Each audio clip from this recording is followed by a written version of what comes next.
10%, no percent.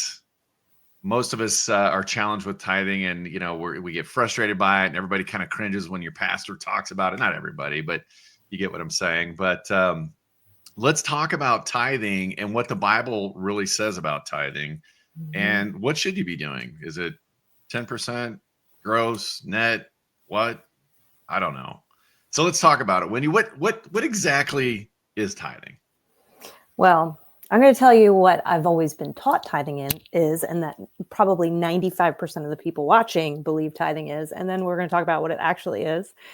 So I grew up thinking it is a rule that you give 10% of your first fruits to God.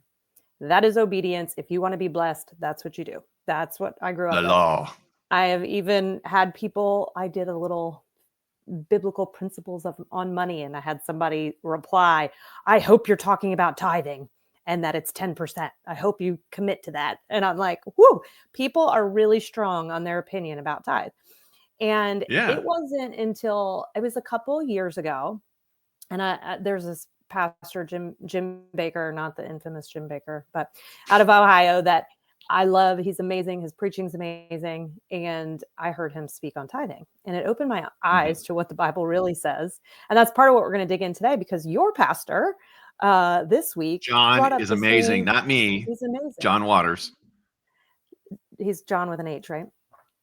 Yep. He brought up tithing and referenced this as well. The same thing I heard Jim Baker do. And I'm like, this is something that we need to be talking more about. So let's start with the basics, right? The word tithe, that literally means a tenth, and it comes from a Hebrew word that I'm not going to try and pronounce, but it's a tenth part. And so in the Old Testament, or something like that, I think. Yeah. Ma'aser, I don't know. In the Old Testament, God commanded the Israelites. Okay, this is an Old Testament law that God said you have to set aside 10% of your income, right?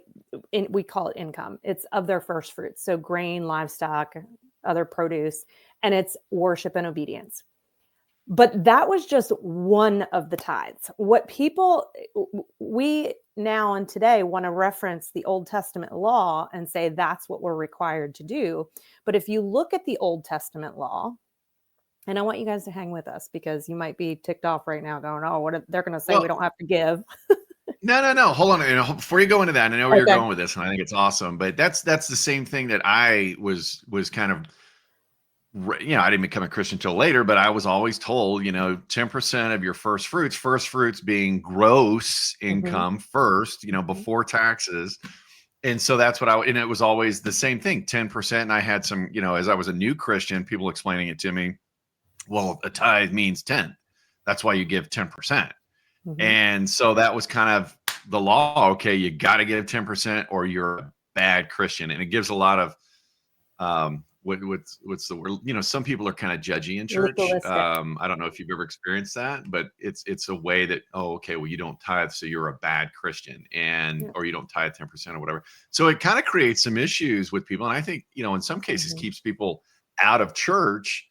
Because they're not in a financial, they feel like they got to do that to buy the privilege of a seat or something. I don't know. But anyway, that's the same kind of mindset that was instilled in me by multiple Christians when I first became a Christian. So let's talk about what was really going on in the New Testament. So pick up where you left off there. Yeah. The Old Testament, there's three main tithes they talk about. There's the Levitical tithe. So you can reference this, Numbers 18, 21 through 24. And that's a 10%.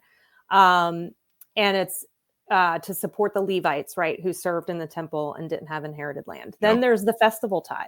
So you can look at that in Deuteronomy 4, 22 through 27. It is another 10% set aside for the annual festivals and allowing the families to worship and celebrate together. And then there's another tithe called the poor tithe, which actually wasn't 10%. It averaged about a little over 3%. And that was to support widows, orphans, and the needy. And that's Deuteronomy 14, 28 through 29. So we think of tithe 10%. That's what God says.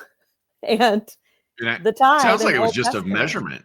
Yeah. And the tithe in the Old Testament was a law given to the Israelites, saying these are the things that you're supposed to do out of an act of obedience, and it wound up being about over 23%.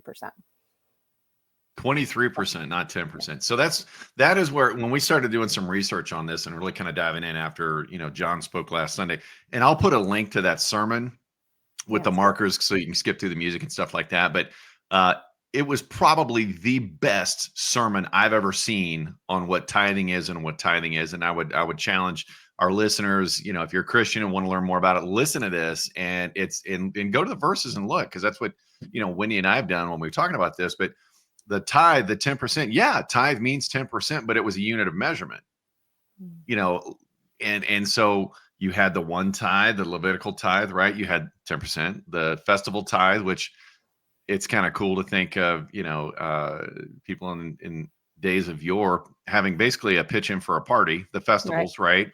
And then you had the widows and orphans, which surprisingly was only 3% ish. But it's one of those things. So that's 23%. That was the true law of tithing, not 10%, but actually 23%. So now kind of flash forward, that's really the Old Testament. So let's look at the New Testament.